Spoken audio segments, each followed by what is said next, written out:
मेरठ वाली मुस्कान के ड्रम के बारे में तो अभी तक आप भूले होंगे नहीं। ड्रम, उसके बाद बैग, फिर पता नहीं और क्या क्या।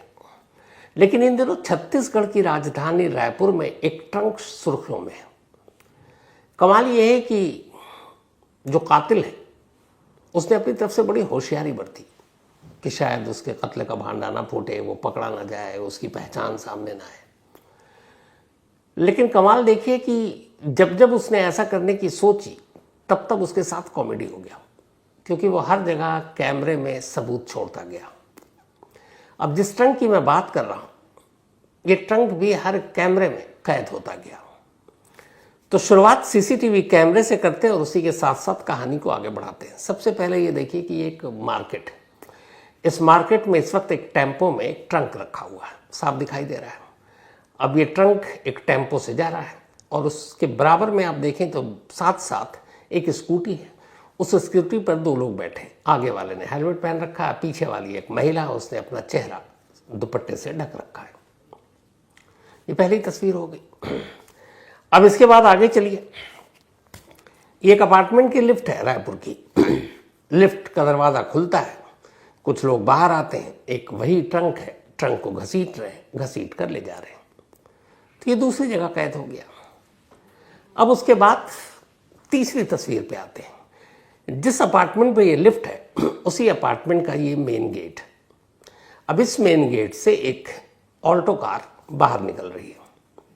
अब चूंकि ट्रंक का साइज काफ़ी बड़ा है तो कार की डिक्की में वो ट्रंक आया नहीं, तो इसलिए कार मालिक ने ये किया कि डिग्गी को उठा दिया, खुला छोड़ दिया और ट्रंक को रख दिया, क्योंकि दरवाज़ा डिग्गी बंद होता नहीं, डिग्गी उनका।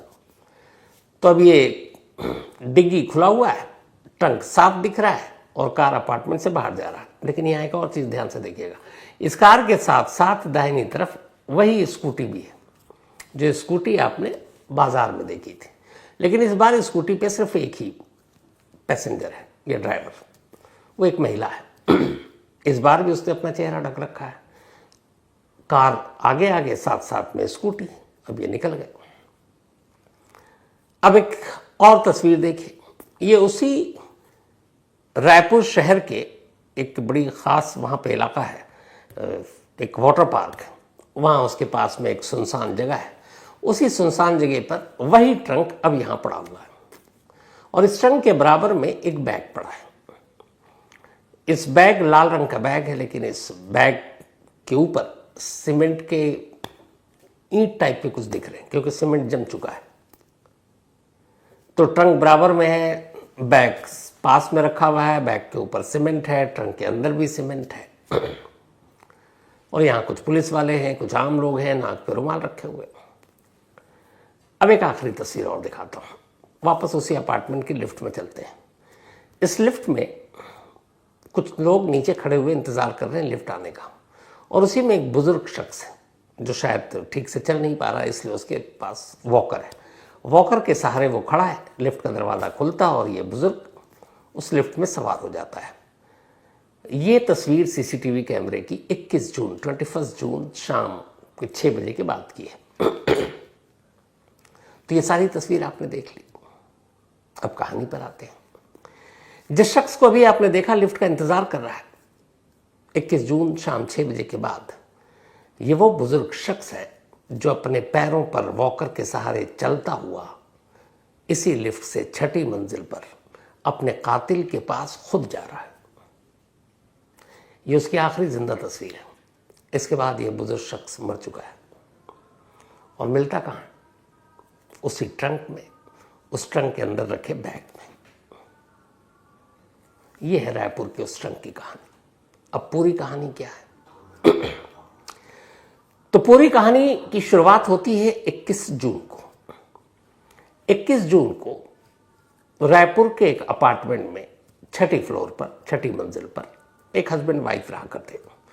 एक का नाम अंकित, एक का नाम शिवानी, दोनों पति पत्नी। अंकित छत्तीसगढ़ के एक एएसआई, असिस्टेंट सब इंस्पेक्टर का बेटा, और पेशे से खुद वकील है।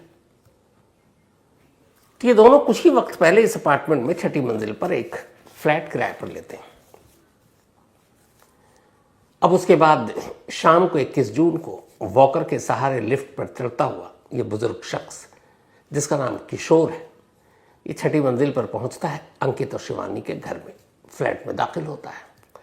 फ्लैट में दाखिल होने के बाद थोड़ी ही देर में अंकित और शिवानी मिलकर इस बुजुर्ग शख्स को गला घोंटकर मार देते हैं। गला घोंटकर मारने के बाद लाश उनके सामने पड़ी है, दोनों के वो देख रहे हैं, लेकिन शिवानी को शक है कि पता नहीं गला घोंटने से ये मरा है या सिर्फ बेहोश हुआ है, और अगर सिर्फ बेहोश हुआ है बाद में होश में आ जाए तो क्या होगा। तो वो अपने पति अंकित से कहती है कि देखो रिस्क नहीं लेते, क्लियर, जब तक यकीन नहीं हो कि नहीं मर गया तब तक इसको छोड़ेंगे नहीं, तो क्या करें। तो उसने कहा चाकू उठा के लाओ। वो चाकू लाए। अब चाकू से उन्होंने हमला किया उसके गले पर। उसके बाद उन्हें यकीन हो गया कि अब ये मर गया। अब प्लानिंग पहले से थी, इन दोनों ने भी बैग में और सारी चीज़ों में आजकल लाशों को ठिकाने लगाने की जो कहानियाँ आती हैं सब सुन रखी थी पति पत्नी, होशियार पढ़े लिखे, और वो तो वकील साहब। तो उन्होंने पहले से एक लाल रंग का बैग घर में मंगा कर रखा हुआ था कि उसी बैग में ये ठूसेंगे और फिर लाश को ठिकाने लगा देंगे। इतना ही नहीं, इन्होंने पहले से ही एक Alto car second hand 60,000 rupees में खरीदी थी, ताकि उस बैग में लाश रख कर कहाँ ले जाएंगे, तो कैसे ले जाएंगे, तो गाड़ी में ले जाएंगे। तो इन्होंने सेकेंड हैंड गाड़ी भी खरीद ली। अब 21 तारीख की रात को किशोर का कत्ल हो गया, पति पत्नी ने कर दिया, लेकिन सीन में थोड़ा सा चेंज ये हुआ कि उन्हें गला घोंटकर मारना था, ऐन वक्त पर चाकू मारना पड़ा, क्योंकि उन्हें यकीन करना था कि वो मर चुका है। अब चाकू मारने के बाद बेतहाशा खून गिरा। अब इन दोनों ने मिलकर, पति पत्नी ने खैर, उस लाश को उठाया और बैग में पैक कर दिया, लाल रंग के। अब लाल रंग के बैग में पैक तो कर दिया, और फिर ये था कि रात थोड़ा सा ढले तो इस बैग को उठाएंगे और ले जाकर कहीं सुनसान जगह पर फेंक देंगे। लेकिन थोड़ी देर बाद दोनों ने देखा कि बैग के बाहर से भी खून रिस रहा है। अब जिस तरीके से उन्होंने गले पे चाकू चलाया, खून बेतहाशा बह रहा है। अब बैग में लाश तो उन्होंने ठूंस दिया, लेकिन खून बाहर आ रहा है। अब दोनों घबरा गए कि खून से सने हुए इस बैग को अगर हम बाहर लेकर जाते हैं तो घर से लेकर लिफ्ट तक, लिफ्ट से लेकर नीचे और फिर पार्किंग तक खून के निशान कहीं दिख ना जाए तो लोग पकड़ लेंगे। अब दोनों पति पत्नी एक दूसरे को देखते हैं और फिर कहते हैं अब क्या करें। तो ये हुआ कि नहीं, इस बैग में तो अब लाश को ले नहीं जा सकते, अगर गला ना काटते और सिर्फ गला घोंट कर मार देते तो शायद ये दिक्कत नहीं आती, लेकिन अब तो खून है और खून बेतहाशा बह रहा है, बैग से बहते हुए खून से राज खुल जाएगा। तो अब दोनों तय करते हैं कि नहीं, इस बैग को लेकर जाना रिस्की है, तो क्या करेंगे। तो उन्होंने कहा काम करते हैं, इस बैग में लाश को यूँ ही रहने देते हैं। उसको उठाकर उन्होंने बाथरूम में रख दिया। बाथरूम में रखने के बाद अब दोनों सोचते हैं क्या करें। तो फिर उन्हें एक दूसरा आइडिया आता है कि काम करते हैं, एक बड़ा सा ट्रंक खरीदते हैं। ट्रंक स्टील का होगा, उसके अंदर बैग रखेंगे। तो ट्रंक से, चूँकि बैग जो है ये कपड़े का, ये लेदर का होता है, इससे ब्लड दिख जाता है, लेकिन ट्रंक से ब्लड बाहर नहीं आएगा। दोनों कहते हैं ठीक है। अब 21 जून को ये कत्ल किया। पूरी रात लाश के साथ दोनों पति पत्नी उसी फ्लैट में रहे। अब 22 जून की सुबह हो गई। दोनों ने अब बाजार खुलने का इंतज़ार किया। लगभग 11 बजे अब पति पत्नी स्कूटी पर घर से निकलते हैं और वहीं रायपुर में एक गोला बाज़ार है, उस गोला बाज़ार में जाते हैं। वहाँ ट्रंक, बॉक्स, संदूक, ये सारी चीज़ें बिकती थी, मार्केट की था। वहाँ से एक बड़ा सा ट्रंक खरीदते हैं। अब ट्रंक खरीद दिया तो स्कूटी पे तो लेके आ नहीं सकते, तो वहीं से उन्होंने एक टेम्पो किराए पर लिया और उस टेम्पो पर वो ट्रंक लदवाया। अब ट्रंक लेकर वो घर जा रहे हैं, टेम्पो वाला साथ साथ, वो पीछे पीछे। अब वो टेम्पो में ट्रंक लेकर अपने अपार्टमेंट में पहुंचते हैं। अब आसपास वाले को भी ये है कि भैया कोई ज़रूरत होगी। अब ट्रंक लेकर वो घर में पहुंच जाते हैं। ये बात है 22 जून की। तो अब आगे की उन्होंने प्लानिंग की। अब उनका प्लान ये था कि जो बैग उन्होंने लाल रंग का खरीदा था, जिसमें लाश ठुसी हुई अब भी बाथरूम में रखी थी, उसी खून से सने बैग को इस ट्रंक में रख देंगे। लेकिन अब कत्ल हुए कई घंटे बीत चुके थे, गर्मी का महीना और ज़बरदस्त गर्मी पड़ रही है, लाश से बदबू आने लगी थी। दोनों पति पत्नी घबरा गए कि अगर इस तरीके से लाश को ट्रंक में रख देंगे बैग समेत, बदबू आएगी, सुबह है अभी तो, रात को लाश को ठिकाने लगाना तो क्या होगा। फिर दोनों बाहर जाते हैं। इसके बाद सीमेंट खरीद कर लाते हैं, सीमेंट का लेप बनाते हैं। सबसे पहले बैग में रखी लाश के चारों तरफ सीमेंट का लेप लगाते हैं, बैग को बंद करते हैं, बैग में ताला लगा देते हैं। उसके बाद उस बैग को उठाकर उस ट्रंक में रखते हैं, ट्रंक में भी सीमेंट चारों तरफ बैग के लेप लगा देते हैं। उसके बाद ट्रंक को बंद करते हैं। अब शाम हो गई, रात का इंतज़ार कर रहे हैं कि रात को अब अंधेरा हो तो गाड़ी में रख कर ट्रंक को ले जाकर लाश को ठिकाने लगा देंगे। रात हो गई, अब इन्होंने कहा चलो बाथरूम से बाहर निकाल कर ट्रंक को दरवाजे तक रख जाते हैं, उसके बाद नीचे ले जाएंगे। लेकिन जब मियाँ बीवी ने ट्रंक उठाने की कोशिश की तो उनसे ट्रंक उठाई नहीं। एक तो बैग के अंदर लाश, ऊपर से सीमेंट अब पुख्ता हो गया था, वजन बढ़ गया। अब वजन इतना है कि दोनों पति पत्नी से वो ट्रंक उठ ही नहीं पा रहा है। अब क्या करें? उन्होंने कहा कि ये दोनों तो ऐसे ले नहीं जा सकते, किसी और की मदद की ज़रूरत होगी। फिर आया ख्याल कि चलो अभी छोड़ देते हैं, अब अगले दिन कुछ सोचते हैं। अब दूसरी रात भी लाश उसी घर में है, लाश खराब भी हो रही है। अब आ गई 21 को कत्ल हुआ, 22 भी बीत गया, 23 तारीख आ गई। 23 तारीख को इन्होंने 2 मजदूरों को बुलवाया, जानने वाले को, और उन्होंने कहा कि भाई ट्रंक है, हमारा कुछ सामान है, इसको गाड़ी तक रखवाना है। उसके बाद अब उस ट्रंक को लेकर वो लिफ्ट से उतर रहे हैं, जो तस्वीर आपने देखी लिफ्ट से। उसके बाद ट्रंक को घसीटते हुए गाड़ी तक ले जाते हैं। अब गाड़ी में दिक्कत ये कि ट्रंक आ ही नहीं रहा, बड़ा है, तो डिग्गी खोलना पड़ा। अब उनकी हालत भी ख़राब है कि ऐसे खुलेआम ट्रंक लेकर जा रहे हैं, कहीं को रोक ले, तलाशी ले, लेकिन जब आपको जुर्म करते हैं तो दिल में चोर होता है, लेकिन और कोई रास्ता नहीं था। इधर जब वो लिफ्ट से ट्रंक में बॉडी लेकर नीचे उतर रहे थे, तब एक शख्स भी लिफ्ट से उतर रहा था। उसे अचानक लिफ्ट में कुछ बदबू का एहसास हुआ। जब लिफ्ट रुकी, बाहर आया, तो फिर उसने देखा कि लिफ्ट के बाहर फर्श पर कुछ गीला गीला सा चीज़, उसे लगा कि कहीं ये ब्लड है। अब आजकल कहीं भी ड्रम हो, बॉक्स हो, बक्सा हो, ये सारी चीज़ें कोई भारी उठा कर ले जा रहा हो तो अपने आप शक पैदा हो जाता है। अब उसे भी लगा कि कुछ तो गड़बड़। उसने फौरन सिक्योरिटी गार्ड को अपार्टमेंट के बुलाया और कहा कि ये लिफ्ट में, अच्छा वो ट्रंक निकल चुका, लिफ्ट में भी बदबू है। उधर पड़ोसियों ने भी कहा कि कल से हमारे 6th फ्लोर पे बदबू आ रही है। तब सिक्योरिटी गार्ड भी थोड़ा अलर्ट, ऐसी बदबू का मतलब आजकल लोग समझने लगे। उसने फ़ौरन अपार्टमेंट के केयरटेकर को बुलाया, उसको बताया। केयरटेकर ने फ़ौरन पुलिस को फ़ोन कर दिया कि ऐसी सी बात है। अब इधर पुलिस को फ़ोन किया जा रहा है, उधर अंकित और उसकी वाइफ शिवानी गाड़ी में ट्रंक को रख चुके हैं। ड्राइव कर रहा है अंकित, स्कूटी से पीछे पीछे चल रही है शिवानी, उसकी पत्नी, और उस गेट से निकल जाते हैं। फिर वहाँ से निकलकर रायपुर के एक नामचीन वाटर पार्क है, वहाँ पे आगे थोड़ा सन्नाटा है क्योंकि वो शहर से दूर है, बाहरी इलाके में है। वहाँ एक जगह देखते हैं और गाड़ी रोकते हैं और उस ट्रंक को वहाँ फेंकते हैं, और सीधे इसके बाद दोनों मियाँ बीवी वहाँ से रायपुर एयरपोर्ट पहुँचते हैं। रायपुर एयरपोर्ट पहुँचने के बाद उन्होंने पहले से ही दिल्ली की 2 टिकट बुक करा रखी थी और टाइमिंग वही था। एयरपोर्ट जाने के बाद सीधे दिल्ली की फ़्लाइट में दोनों बैठते हैं और दिल्ली पहुंच जाते हैं।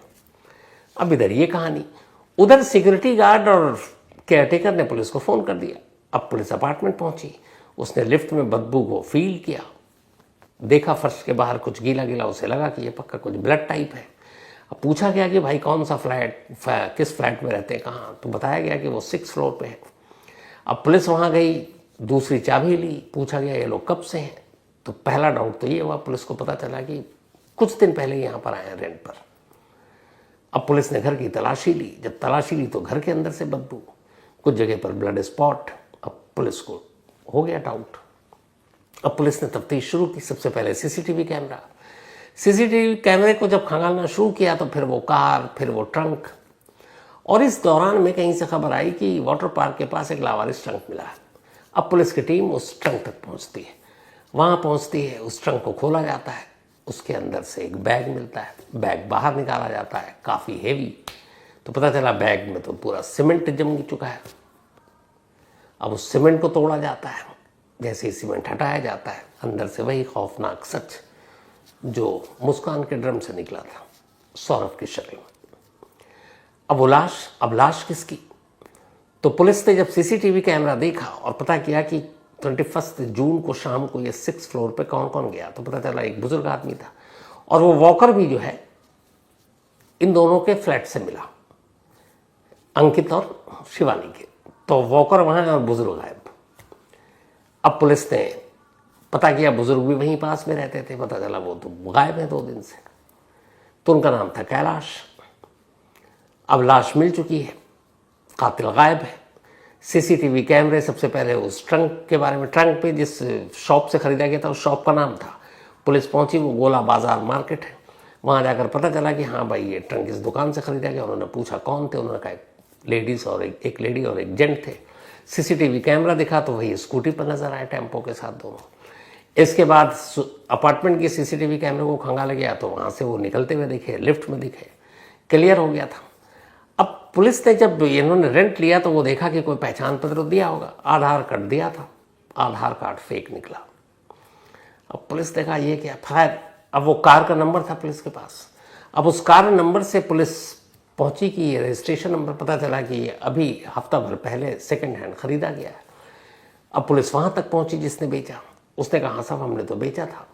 तो उसने कहा कि खरीदने वाले का नाम पता, पहचान पत्र। उसने कहा हाँ आधार कार्ड दिया है। अब पुलिस ने आधार कार्ड देखा तो वो भी फेक। फिर पुलिस ने दिमाग लगाया, उसने कहा अच्छा पेमेंट कैसे किया था, कैश या क्या। नसीब अच्छा था पुलिस का, उन्होंने कहा नहीं साहब उन्होंने ऑनलाइन पेमेंट किया था। अब जब ऑनलाइन पेमेंट किया और उस ऑनलाइन की डिटेल पुलिस ने निकाली तो बस कातिलों से ये गलती हुई थी। उन्होंने सब कुछ तो फर्जी बनाया लेकिन ऑनलाइन पेमेंट अपने ओरिजिनल बैंक अकाउंट से कर दिया और उस ऑनलाइन पेमेंट से उनका नाम, पता, एड्रेस सब मिल गया। फिर पुलिस ने तफ्तीश की कि एयरपोर्ट की तरफ गए, गाड़ी सीसीटीवी कैमरे में कैद था। एयरपोर्ट के सीसीटीवी कैमरे को खंगाला गया, वहां पता किया गया। अब ओरिजिनल नाम मालूम था पुलिस को। अब पुलिस ने वहां चेक किया, पता चला कि हाँ 2 टिकट दिल्ली की फ्लाइट की बुक थी, अंकित और शिवानी। अब पुलिस ने फौरन दिल्ली पुलिस को इन्फॉर्म किया। इसके बाद उस बैंक अकाउंट के थ्रू जिससे ऑनलाइन पेमेंट किया था, दिल्ली का एक एड्रेस मिला। फौरन दिल्ली पुलिस पहुंची।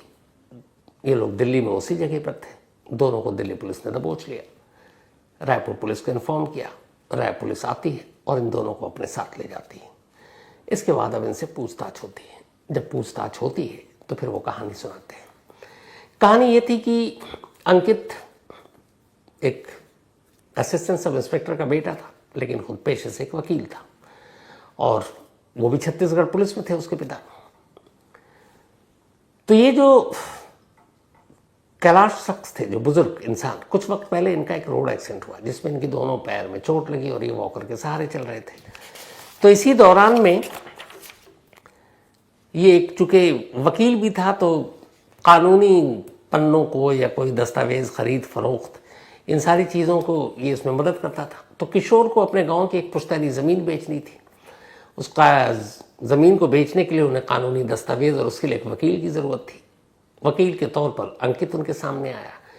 फिर डील हुई, सौदा हो गया। 50 लाख रुपए में वो ज़मीन बिक गई।